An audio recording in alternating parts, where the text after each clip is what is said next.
setelah hawa panas kemudian ada mata-mata itu, baru kalian nanti akan merasa ketakutan atau keeng. Namanya bahasa Indonesia keeng tuh kayak merinding aja gitu, kayak tiba-tiba merasa takut lah gitu ya, dengan padahal kondisinya ramai atau apa, tapi kayak kalian tuh kayak merasa takut.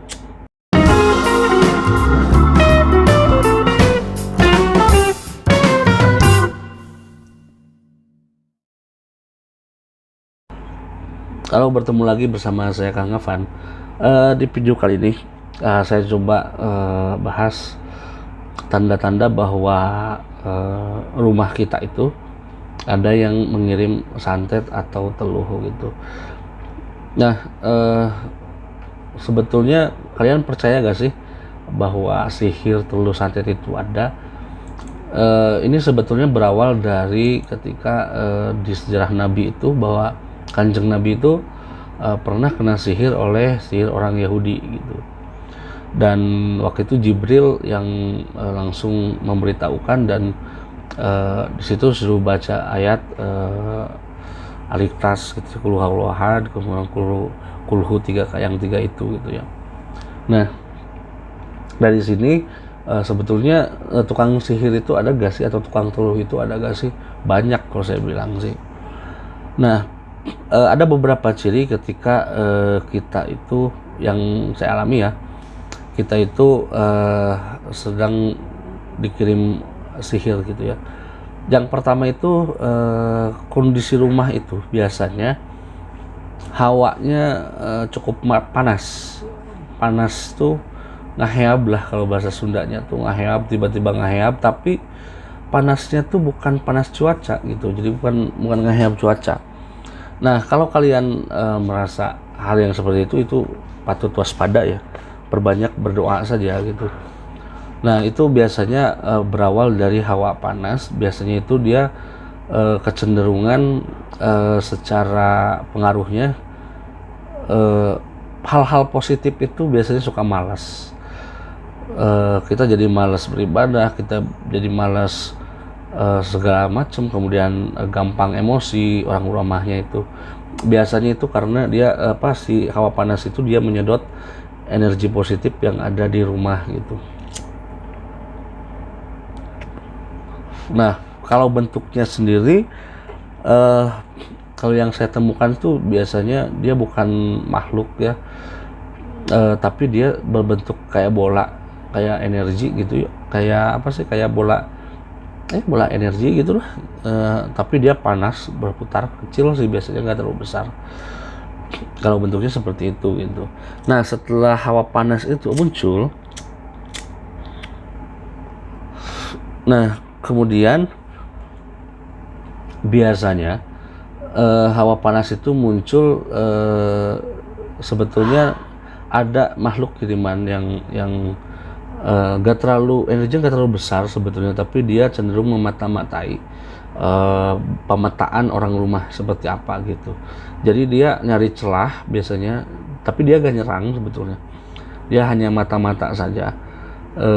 Misalnya orang rumah ini celahnya waktunya kapan segala macam. Nah, itu yang nyari informasi itu biasanya ya spy lah atau mata-mata. Nah, setelah itu baru nanti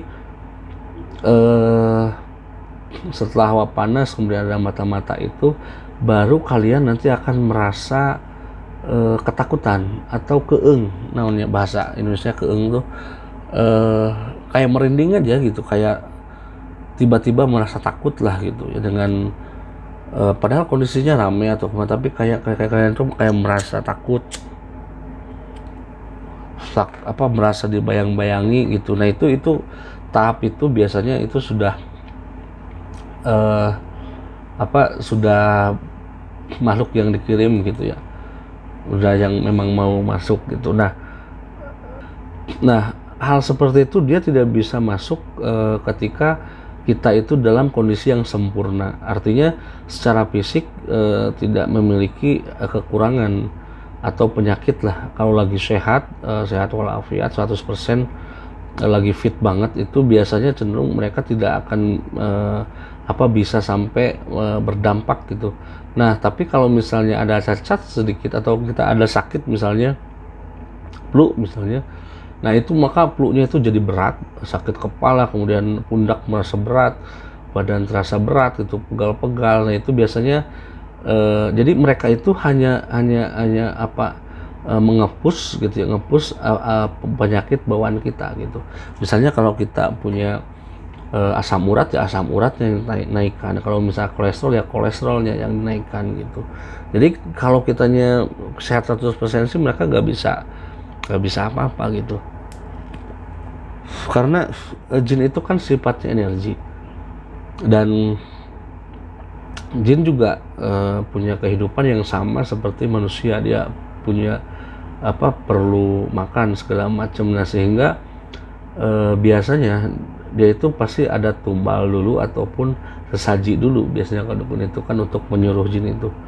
Nah jika kondisi yang tadi saya sebutkan itu dialami oleh kalian ya, oleh teman-teman kalian, nah yang harus diwaspadai adalah kesadaran kalian. Kalian jangan takut, yang pertama. Kedua, yakinkan kepada Tuhan, kepada Allah, bahwa segala hal yang terjadi itu ya karena Allah gitu. Karena ya jin juga kayak manusia, dia lemah sebetulnya, dan bahkan manusia itu lebih mulia daripada jin gitu. Jadi dia gak bisa apa-apa kalau misalnya manusia itu ya punya kesadaran penuh dan kesehatan yang lagi prima gitu. Dia gak bisa berpengaruh banyak gitu.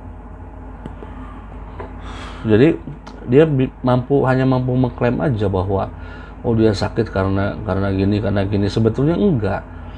Dia hanya memperluas ekspansi dari kekurangan kita saja. Misalnya kita punya darah tinggi, misalnya naiknya nggak terlalu tinggi, tapi nah itu langsung yang dibikin tinggi gitu. Itu saja sebetulnya. Makanya aneh misalnya, oh kok dideteksi itu tidak ada apa-apa misalnya. Karena sebetulnya itu penyakit bawaan kita.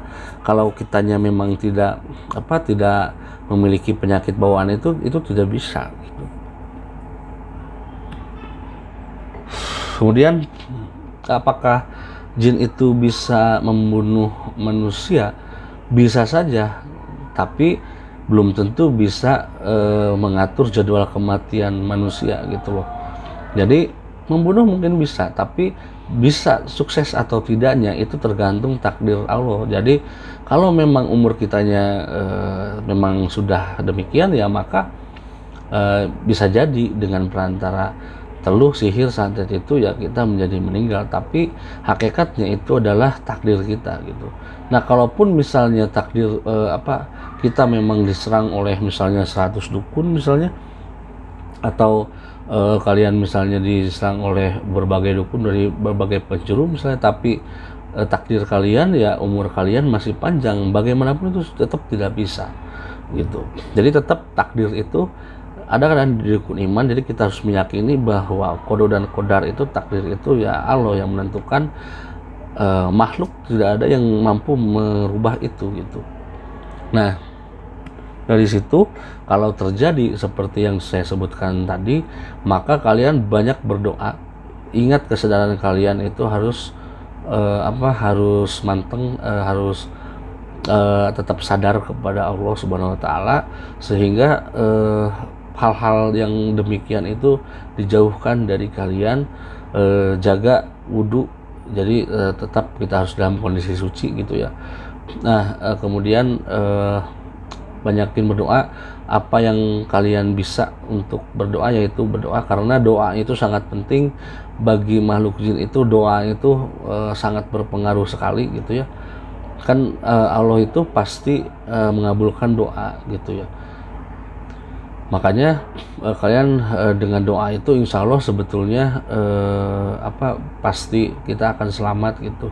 Cuman kadangkala kita memang suka ragu, padahal kita berdoa tapi ragu bahwa Allah itu akan mengabulkan gitu. Makanya yakin saja, yakin bahwa tidak ada makhluk yang sakti atau kuat dan tidak akan berpengaruh terhadap apapun gitu. Itu sajalah yang bisa saya sampaikan di video kali ini ya.